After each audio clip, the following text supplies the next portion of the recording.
hearing that sound.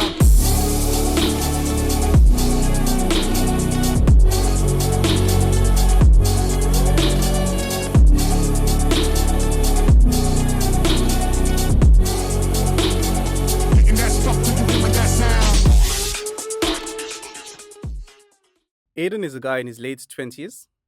He's grown up in the community of Chatsworth, with us, which is also known as Unit 10, in the flats. He's been through his fair share of struggles. He's been growing up in an area with a high proclivity for the use of drugs and various other substances for abuse and addiction. He's here now to share some of his life experiences, some of the struggles he experienced as a youngster growing up in Chatsworth, with us specifically. And he's here about to share some of the stuff that he's been involved in and what he hopes to get out of life. He's a devout Christian. He's actually the cameraman at church. And he's currently now working with youth and children to help them to pursue happiness, to live a life free of addiction and substances. So I'm really excited to speak to him here today. Aden, welcome to my podcast. My pleasure, my pleasure. So, customary question, first question. Who is Aden and what does Aden stand for? Tell us a bit about yourself. It's very simple. It's Aden meaning what you see is what you get, which is a good side always. And it's more of a journey of happiness for pursuing other people's happiness. That's what I rate myself as. And very simple person to life. Been through a lot of phrases in silence, but never shared out in public. Even to my own family, was never shared out to them. And walking along the path of with us was not easy because let's look at it. You got a straight road and you got a narrow road. So if you went down the narrow road, there's consequences. So I chose not to go down that narrow road. Always went to the straight road. I never looked at myself as other people of their circumstances, what they chose to do in life. But I always chose to be responsible because that's the way I was brought up, of being responsible for myself. Okay, so thanks, Aden. I'm going to pause right there. So you said a lot of interesting stuff, and it's a very nice, unique way to introduce yourself because I haven't heard people talk so selflessly in an introduction about themselves. And I already picked up a couple of stuff that we're going to touch on. And to Aiden's family and friends that hasn't heard all of those silent quotes that he has, you're going to hear everything today. So, Aden, thank you for sharing that there. I can see, I could really get a sense, we're going to uncover it as we go through the episode, but I can see that you have like this selflessness to you and wanting to make or enact change. So that's great. That's a nice quality to have. So you mentioned some of the stuff that you've been through, some of the struggles. I know we spoke earlier about some of the challenges that you've experienced growing up in with us, the Chatsworth that you alluded to just now. So would you mind deep diving into some of those and yeah, just some of the challenges you've had and how you've been able to overcome them or maybe refrain from certain stuff within the community? Yeah. So growing up from high school, you want to be cool though. So, but you touching a cigarette, touching a drug, touching alcohol, you cool. You know, you're the guy. So I wanted to stand out and not be that guy. So if you do it, you're not judged. If you don't do it, you're judged. So as a parent to the toxic world and to stand out of it, you gotta be brave in that aspect. So I did get knocked down though with judgment because I didn't actually follow what I was told. And I was offered drugs, alcohol, cigarettes in that space. I tried it, not drugs now though. I tried the cigarette part and it didn't work for me because it was like very hard to go to my mouth. But then I just never did it. I never took up that habit. Drugs, I knew what it was because growing up, my granny, in fact, my mother always told us never to go down that path because it's not a good path to go through. So we was thought of when you watch TV back in the day, it was just ETV. There was no such thing as DSTV. that given time because financial statuses was not that great in our family at that time. But eventually things got better. And my mother and my granny should make us watch movies of how people take drugs so that we learn not to do it because look at their life that they chose. And alcohol addiction is famous in that area of Woodas because it breaks a lot of families up and we witnessed it in reality. So we just didn't want to go down that path. And I didn't want to go down that path. I don't know about others, but I can't speak for others. Everybody has a mind of their own. But I didn't want to go down that road because I choose to be responsible in life. And I have a brother, I have a sister. They have their own state of mind. So one got to be responsible for all. And as an example. So I use myself as an example to them so they can learn from me and they can teach their families when they go out. And my biggest picture was at that given time schooling career. At a certain age that I come to is to get my parents retired. So I only knew there's only one way. Being responsible and doing every good deed. Not by choice, but circumstances. I use circumstances, not choice. Okay, a lot of incredible stuff there, what you mentioned, because it's a very heightened state of awareness at an early age that you've come to that realization, because people usually do it in reverse. They go through those stuff and then they try and get themselves out of it, which is always more difficult. Yes. And you mentioned judgment. So judgment from whom? Who was that? Or advice that you, you said you feared judgment at that stage. So you get a lot of cool guys out there that's the big shots. So if you don't do what the big shots say, the circumstances, so you're either getting hiding or you're getting guys that's ganging up on you or you got to pay the tax. So I never paid the tax though. So if I went through that phrase, actually I did. I went through that phrase. I called my father because I said I was young. My father was my backbone. And those guys are elders and they get sized up guys. So I told my father about it. My father sorted them out. Okay. So I don't know which way to turn, but being peer pressured at that time was really, what's the word? It was really impacting to the mind. It makes you want to do a lot of bad things to yourself. And, being young and being peer pressured is not a good thing, though. Okay, I've been through it because I didn't do what I was told to do by Peer pressure. the guys, by the bullies, you can say. So I told my father, and that was it. I never was peer pressured a day in my life thereafter. So my father is like, a very well-known guy, though, but big shot back in his time. So everybody knew him. Yeah, that's the Chatsworth started back there. Yeah, So, yeah. but I mean, through struggle, and we were chatting about this earlier as well. So through struggle is where you actually find yourself. You find out what you want to aspire towards, what you want to refrain from, where you want to be when you grow up. And so Chatsworth, not just Chatsworth, but I think communities in general is that place that is able to expose that. And you go through those struggles, but it's not always bad because there's a saying like something to that effect of like, hard time makes strong men make easy times makes weak people. So you have to go through the curve to improve yourself as a person, and I think that's a good framework there. Sometimes God will take you around the block to show you your destination, and He'd rather give it to you the hard way to know what's the right way. And that's the only way that I phrase it at my time to know what's my current time gonna be like.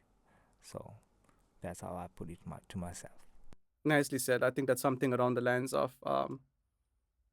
you're going to learn from those experiences. Like you have to go through that process and you're going to be exposed to it till you like, let's say, learn your lesson and turn the corner. No great destination is a destination that was not hard for you. So if you had a hard travel, your destination will be great. So you got to go through a hard travel. If you go through a easy travel, no judgment. So you speak about like God a lot and church and stuff like that. So I want to find out how much of an impact did that have in your upbringing or like in your youth when you were growing up?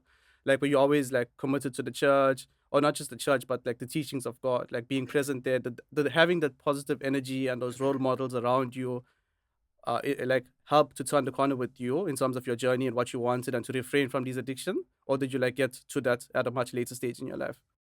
It came as years went by. When I firstly I am a convert though. I came up from a Hindu background.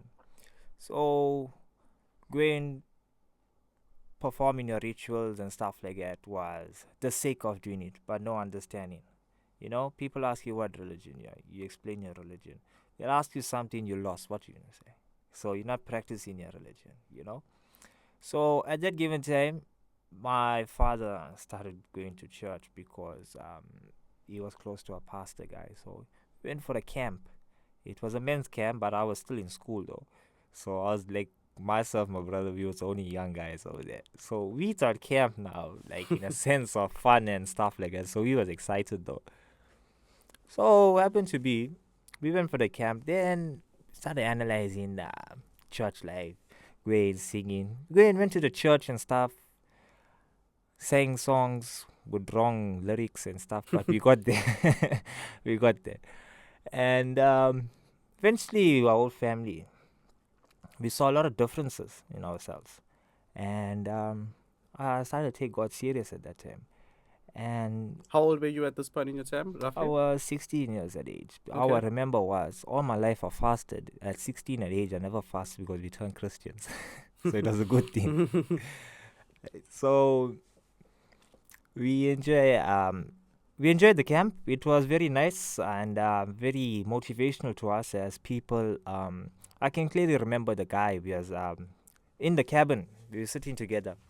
So everybody's sleeping and stuff like that, and we're just having a normal random chit chat. Like where we from and stuff like that. Then he's telling me about the Lord. I'm telling him something else. I'm saying, me, I'll never convert to Christian. But not realizing God had a plan for me for the nearest future. So that was my step 2, where I am currently. Sure. So we started going to church. The pastor mentored us, gave us good points, and we groomed. Like Christianity is a garden of roses. You're coming into that new batch and stuff like that. So we grew spiritually, and then at that given time, I lost my direction. Right, my family was still full on though. I lost my direction because I chose a path that I felt that was good for me. So being good looking and stuff, young age, got money, and having luxury stuff really draws attention though. And which is sad to say, but gold diggers are out there. I was just about to ask, attention in what sense? It's bad, bro. So I was drawn to that. I thought that was life.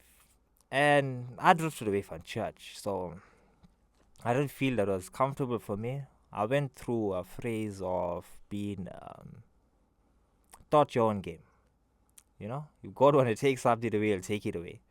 And then I went back, I prayed about it, and then the pastor told me, you're not doing what you're supposed to do. Now, before you go on with that story, I want to ask you, at that state now, when you was at that point in time, were you like happy with yourself or like whatever was happening? Because it seems like you prayed about it. It seemed like you was going against something that you believed to be true, much deeper. Okay. So I always followed my beliefs. Followed my beliefs, and my heart followed my beliefs. And at that stage, the wrong I thought was right, and the right I thought was wrong. Happened to be when I prayed, I got my answer though, and it worked out in my favor. And then when God spoke to me at that time, I went full on. It's like going to youth, going for Christian concerts, and presence is the most important thing that you need to go for. You can't go for a number. So the presence is all it is. Just the other day, my good friend, he shared me a post. I gave him a testimony over there in Pinetown, convenience center. I can remember that day. It was a Saturday night, and for a youth to be in church on a Saturday night at being 19 at age, well, it should be hard, you know. So you get those youths now go clubs and do all the stuff that's worldly, and that was it for me. And then I went back to it, and then my pastor spoke to me, and at that time before he can pass away, he left me with a good point. You can have all the money in the world, you can have all the luxury stuff, but if you don't have God in your heart and know who's your creator, you'll be depressed all your life. Very You won't nicely have said. direction. And I kept it with me till today. And I miss that guy because he taught me a lot. Well, as a way you can honor him by cherishing those words that he said to you and acting them out in your life. I Always would believe that. I would go back if it was tomorrow. Okay, that's very nicely said. There's a couple of stuff that I wanted to mention there. So I like what you said about the spiritual practice or like the spiritual parts of religion that you've experienced. And the word you use, which is like akin to spirituality, is like worldly pleasures. That's something that people aren't really aware of. And it's nice that you're at that level of awareness. It took me some time to get clarity of thoughts with that type of stuff, but eventually I got there. But now you start to see things from a different perspective. So that's great. Also, I think like I just wanted to add that it's whichever way God speaks to you is fantastic, because I think like people have different parts, and I'm of the notion that there's one universal God and there's one truth, and all of these different parts lead to one universal truth. So I'm really glad that we have people that have these different stuff that appeal to them in that way, and really glad that you found God and was able to talk through to you and help you in your life and improve. But I want to come back to the story about the struggles that you mentioned, and we were talking about the challenges that people face growing up in not just Chatsworth, but and not just prevalent to Indian communities, but it's all communities. Every community has a challenge and struggle. What's some of the stuff that you've experienced that has impacted you? That like people find challenges with today. Like examples are like addiction, people witness crime and violence within the communities, and that sometimes gets embedded in their subconscious, and they start to behave like that or act on that. Now, yeah, can you share some live examples, practical stuff that you've been through and how you've dealt with it? Okay. If people do something as worldly, firstly, it's through a reason. They either lost their jobs, family left them, or lack of money, right? You gotta look at it long term. Everybody needs money, but you gotta be positive, because in order for you to have money, you have to be positive. So sharing experiences, witnessing all communities. It's like when you're young, and when you're old, and when you're older. There's three phrases. When you're young, you just live in life. When you're old, you mature in yourself. When you're older, that's when you see yourself. You'll ask yourself, why couldn't you do it that time? So whilst you have the time, whilst you in this current situation, and you experiencing what people are doing, addictions, being peer pressured, for one, right? Addiction is more of a mind thing. If you feel you're addicted, you're addicted. And I'm not just saying it because I want to say it because I've experienced it. I have friends that was addicted at this time. Addicted to what? Drugs.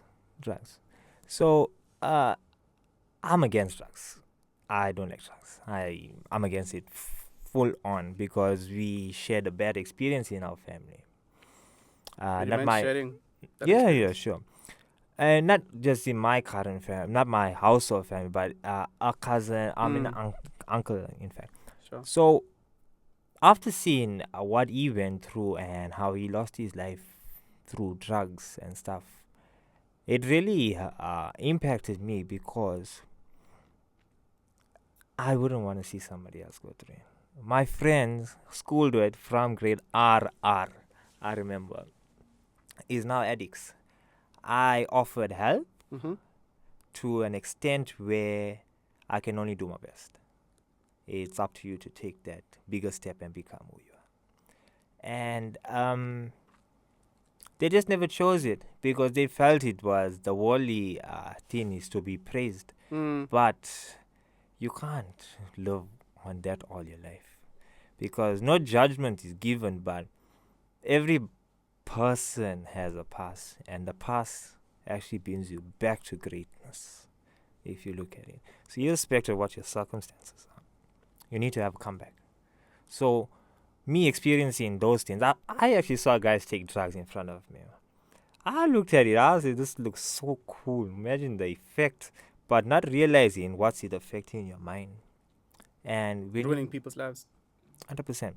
And when you don't have a fix in life, in that phrase, as a drug person, it's called fix. If you don't have that fix, you'll do anything in your power to ensure you get that fix. So if that means that means the person robbing you, they'll do it. But after them taking that fix, they're gonna go back and think, why did I do it?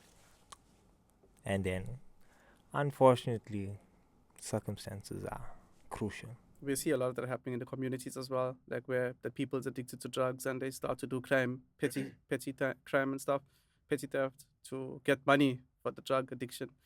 And I think that's where like institutions, or not just institutions, but let's say like the churches and like temples or whatever faith you belong to, that's where those the word really matters, because those are stuff that can really communicate to the teenager. And because like I'm sure it's not pleasant when people want to get off drugs and they can't, knowing that you don't have that option.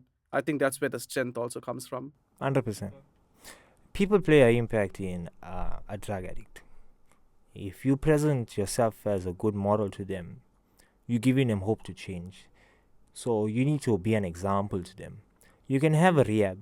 They can come out tomorrow and go back to it. But you have to ensure that you give all the love, support, and all the good morals to 100%. them.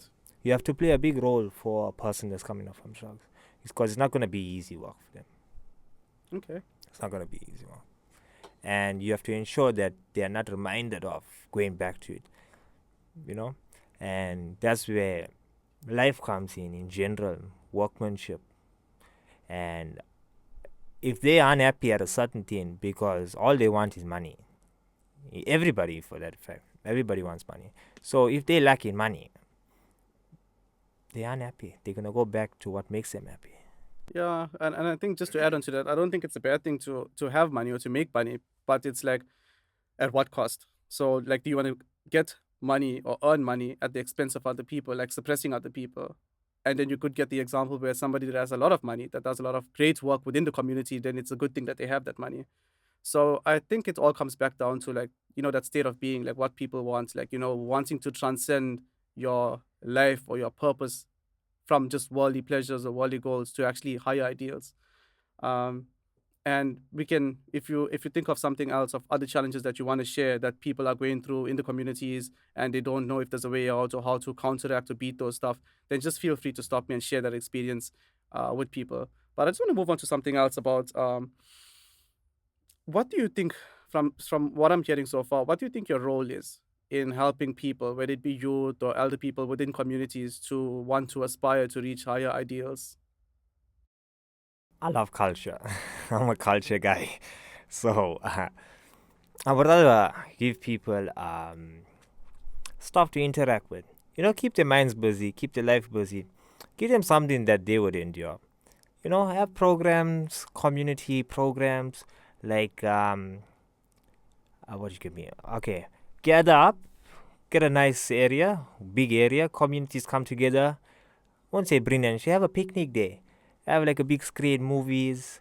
Back in the 80s, you take your girl, you go sit in the movie and stuff. Stuff like that. Bring the older memories back that was great at that time and where people enjoyed life.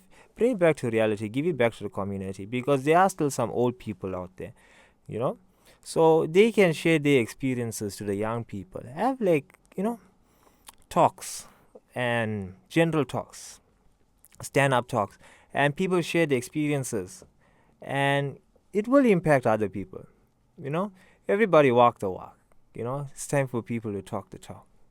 So put together programs, give out to the youth, children that's growing up. So is that part of your roles in trying to help people to get towards these higher ideals by working on programs for people in the communities? That's my plan. Okay, oh, That's my interesting. plan. Because once I know where I'm gonna be, I'm in process of getting myself more financially stable, not just for myself, but to give out, because I'm more of a giver than a take. So I like people to be happy. I'd rather sacrifice my happiness to them. So by giving them for their happiness to be full, you have to sacrifice. Well, You actually, have I to don't put think together. that's the best word, sacrifice. I think you're gonna share some of your happiness with them because, like, by you Yeah. automatically sharing with people, that's like the gift that you give, that you still get something in return. That feeling, that ecstatic feeling of joy Yeah. and bliss. So I think it's Definitely. like sharing your happiness with them, which is a very nice, unselfish thing to want to do, and very interesting programs. Do you want to share like some of the stuff that you have planned, like where you are in the process, or you're still busy Still snowballing? busy. Still Okay. busy. I got it in my journal. Okay, cool. Well, when you get to that stage, we have some people that can definitely help with some of the projects that you have going on. So just feel free to reach out. Very excited to hear that. Cool. So, happiness. That's a nice broad subject. People ask me all this time. I met somebody 2 years ago, and that question still sticks with me. It's like, how do you be happy? What is happiness? So, we spoke about it the other day, and I want you to phrase that again. So, go for it. Happiness is more of contentment. It's how you reach out to happiness. Let's just use okay, let me speak to you this way. I'll put it to you this way. You get a 15-year-old guy, you get a 20-year-old guy, get a 25, get a 30, 35, moving on. If you ask a 15-year-old guy what is happiness, he's going to tell you video games. If you ask a 20-year-old guy, what's he going to tell you? Probably clothing or some nice fancy tech. Tech.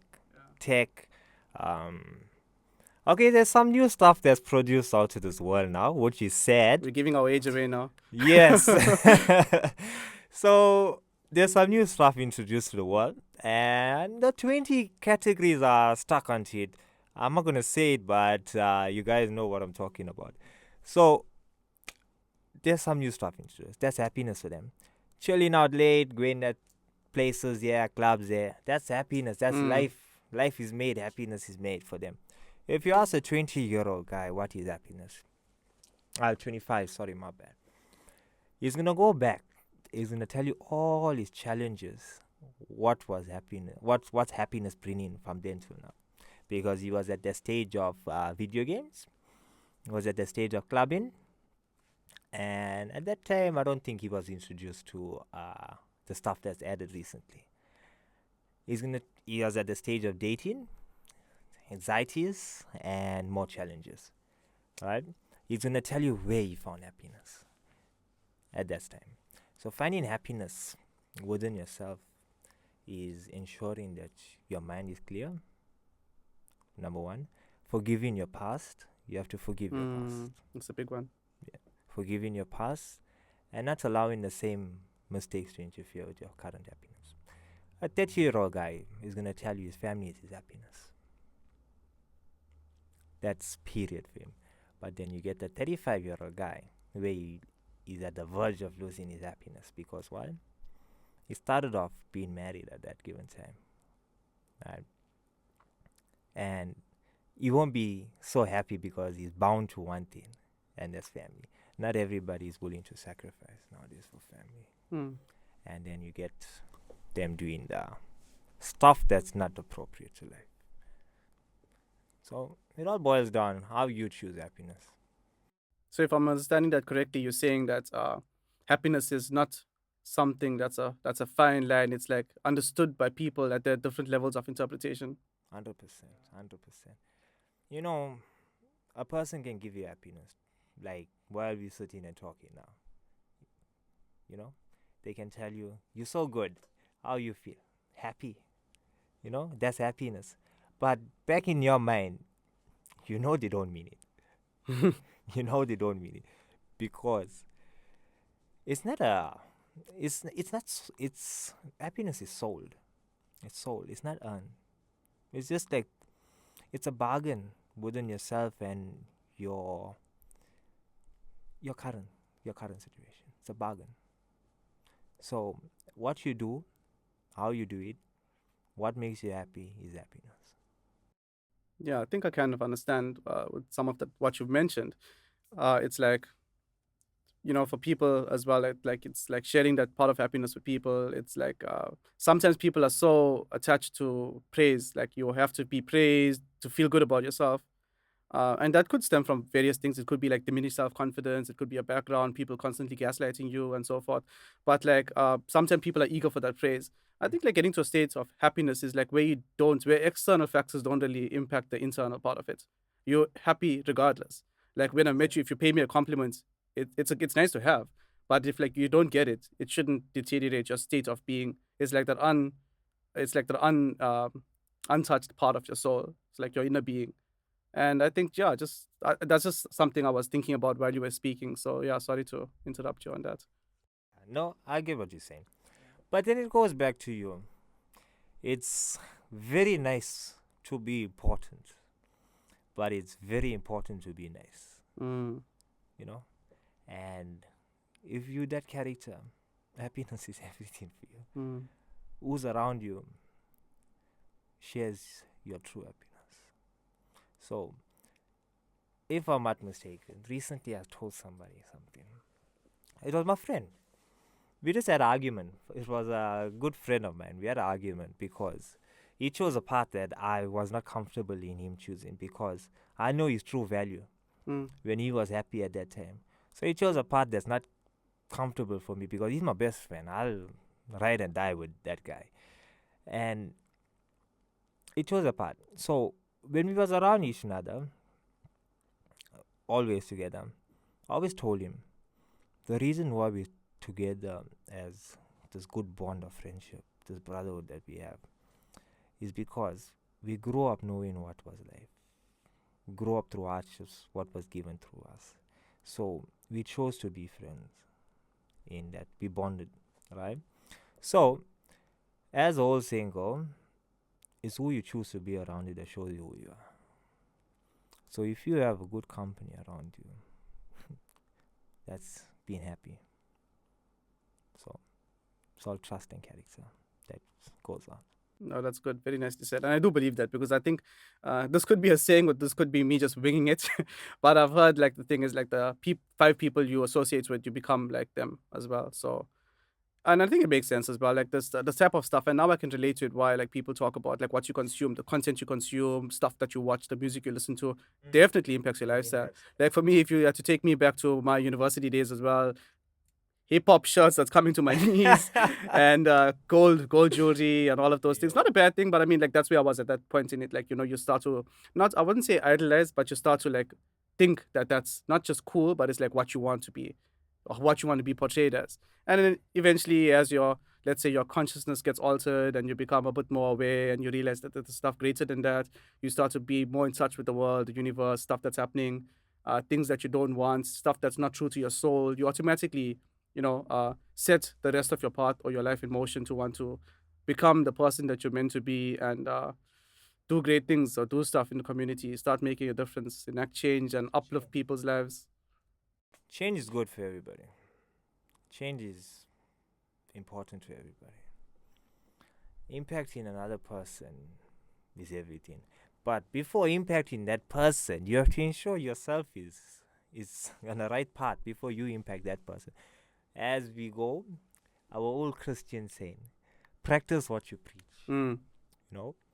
And if you don't practice what you preach, you can't tell another person that. Just the last time, I think it was 2 days ago, if I'm not mistaken, a guy that smokes is telling a guy, you need to stop smoking. So I looked at him and I started laughing. I told him, but you smoking? He looked at me and said, so? I said, okay, you're the guy. Yeah, you can't really go deep into that. Yeah, it's best to give somebody the benefit of the doubt because maybe that's their way of saying You know, But it's kind of a paradox now. If you're smoking, you tell the next person to stop smoking. yeah. Maybe that's their way of saying stuff that's not relevant. Maybe that's their way of saying what that makes them happy. Yeah, You know. and there's not much you could have told him as well. So it's like, do not cast pearls before swine type of thing. It's like, Yeah. so if someone's not willing to listen to you, like, you just leave them alone. People that want to listen, talk to them. Talk to the people that wants to listen. Talk to people that wants to change. Who have a direction, but who has a plan, purpose in Yeah. life, but just don't have a direction and nobody to back. And on them that point as well, I think that's something that I do appreciate with the churches and stuff like as well. They have the infrastructure and the facilities to like have people involved in these programs that take them off the street, off drug abuse and alcoholism and all of that kind of stuff. I think that it's a very core thing to the youth and to the community. And it's nicely that it's grounded in a higher purpose, in a higher power, in God. Because I think through God is the way that people will realize these, let's say, demons and overcome and try to improve themselves, become better people. Like the Japanese have the concept of Kaizen, which is improvement every day, 1% improvement every day. Yeah, I read about that. And yeah, so I really do think that that has a purpose or role to play in the communities. I think the religious leaders have an impact to make on youth in influencing them correctly. Yeah, definitely. And with our church, we learned a lot. We learn every week, even on Wednesdays, where now we receive our weekly devotion. So if I'm working night shift, I wait till about 10 o'clock when it's like quiet, like very quiet. So I listen to the devotion because that's the best time, having like, you know, the steady weather, you know, around you, and the environment is being quiet around you, and that's where you focus more on God. You know, it's good to have a relationship with God. It's very important to have a relationship with God, because without having a relationship with God, automatically your direction gets distracted. Yep. You know, and we learn a lot at church. You know, our pastors, our leaders, they forever ready to assist you with your accomplishments of what you want in life. Advice is free. Knowledge is power. Power is priceless. You know, and if you have all the tools around you, you need to make it happen. You know, it's being given to you. Advice. It's up to you. We can have this conversation full on. Every day we can talk. But if you're not putting the conversation into work, what are we doing? You know, 100%. so that's, and our church is forever ready to assist in what goals you want. Yeah. You know, me, look at me. I don't know nothing about cameras. Pastor Jerome, he reached out to me. You got an amazing height. I'm looking for a camera guy. I'm like, okay, I don't know what to do though. So he taught me something that I didn't actually thought I would possibly do, you know, and it worked out great for me. Even when I wrote exams and stuff with work-wise, I never thought I'd do it. I was getting like migraines and stuff, and I did it. I aced it, and I never thought I'd end up in this field of my work. And I'll go back and think, you know, because before I pursue anything in life, I always like to hear a voice, you know, the right voice. So if God say he got you, he got you. Don't doubt that. Don't ever doubt that. And if you pay attention to the signs, you'll see it. exactly, God's reaching out to you. You're just not listening. You're not tuning in. exactly. Yeah. So that's most important. That's key. No, I appreciate that. Anyway, Pastor Jerome, if you're watching this or listening to this, thank you. Shout out to you. Because Aden came in here and turned the whole set around for lighting and adjusting the camera. So thanks for investing in him. So, no, cool, man. Aden, so you have a lot of stuff that's going on as well. I know you spoke to me and you said that there's some stuff that you're working on, some stuff that you're aspiring to reach towards. You want to put some programs in motion. You have some businesses that you want to set up. So for the young entrepreneurs listening, and also for people that may be able to help you, reach out to you and help you in your journey to wanting to make a difference and impact communities positively and youth. So yeah, maybe share a bit about your business, what you have planned and what you hope to achieve from it. I know you mentioned you are street smart as well. You're quite handy with those kind of stuff. So yeah, go for it. You know, if God gives you a gift, don't ever reject the gift. and don't slack in it. You know, if he give you a brain, if he created you, you automatically a gift to life. You know, that's my philosophy. How I phrased it though. So having intelligence of being street intelligent, you know, it's very very hard to get though. It's very hard, and you got to look at consequences because taxman will catch you though. I'm joking. So my biggest accomplishment was in my life of I did it very secretively. That's how I live my life, very secretively. I did study though. I never told my family that I did it though. I did it very secretively. And that actually got me where I am at this current point. And where I want to be, I'm not. Right? Which is that's where I slacked. And this is how I'm building my foundation. Okay. So my vision and my goal is to help those who can't be helped. What do you mean? So creating a job opportunity for the person that's been rejected all their life and that's thought they never could or would make it. Give them an opportunity to become better, stronger for themselves, and provide for their families. So having those visions actually motivates me every day because I want to change and I want to change a few things for people that want to change. You know? And some of the stuff that I am looking into now is in construction. Okay. You know? So having manual labor, it's actually more of it's more of an achievement because you can say you worked hard for your thing. You know? Real talk, having sitting in a fancy office and doing industrial work is a big difference. You value more industrial than office, you know? I mean, no judgment though, but everybody has their own way of life. But opportunities will be given in a few years, Okay. which is going to be soon. So how many stuff you have lined up? Like how many like types of streams of these businesses that you have? You don't have to name anything because I don't want to give your IP away to people. So so just if you could just very keep it high level, how many stuff you have planned? Like is it like one business thing that you have or is it like multiple into one sort of thing? I wouldn't want to bite more than I can chew. Okay, that Right. makes sense. So I would want to start off with one. Okay. Right. And get to another, and when I know it's right, you know? So I don't want to take the whole loaf for myself. I want everybody to dig in, you know, so everybody can be happy. Just the other day, I was reading something on News 24. It was in Florida, if I'm not mistaken. Young guy, 28 at age. So father passed away. Money was held in a state. He turned a certain age, and money got cleared. The guy grew up with nothing. He was treated bad, very bad. So he lived with his grandmother. His father abandoned him, but not realizing his father left all the wealth for him. He'd never leave it for the family that he abandoned him for. He took the same money.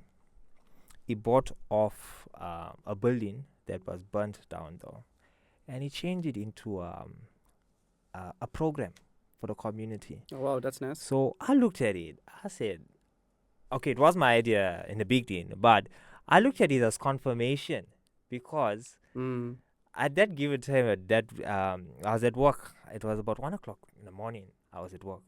At that time, I'm busy writing down in my journal. Man, I was paining a little bit. And I just opened my phone and I went onto News 24. And I saw that. I said, wow, that's a sign from It's like God. it was meant to be. Yeah. So I Interesting. knew for the moment, like, yo, God, only you. And that's what I want to do. Well, Aiden, that definitely sounds very interesting. And yeah, man, I just want to wish you all the best on the journey that you have planned. I'm really excited to see what you're going to be able to do and definitely going to keep in touch with you and see how you've been able to walk on that journey and then start to impact change. Before we wrap up, would you mind just telling people how they can get hold of you? How can they contact you? Where can they find you? How they reach out to you? Sure, no problem. I'm not a media person though, but recently I started being on media because of impacting other people. Without being out there for other people, you're not going to be supportive. So you can contact me if I'm willing to give my number out. So if you want to contact me, you can find me on Facebook. It's Aden Venkadu. And you can find me on TikTok as well. So my name's same, Aden Venkadu. And you can reach out to me if you need any ideas, tips, quotes, and stuff like that. If you need some of my street intelligence, just let me know. Yeah, I'll provide it. we'll put your charge out rates in the bottom of that there as well. It's free. Information is free. It's free. Information. Well, is free. Aden Venkadu, it's been nice catching up with you, brother. Wish you all the best in your journey. Everybody watching, thank you very much. And yeah, bye, everybody. With that sound.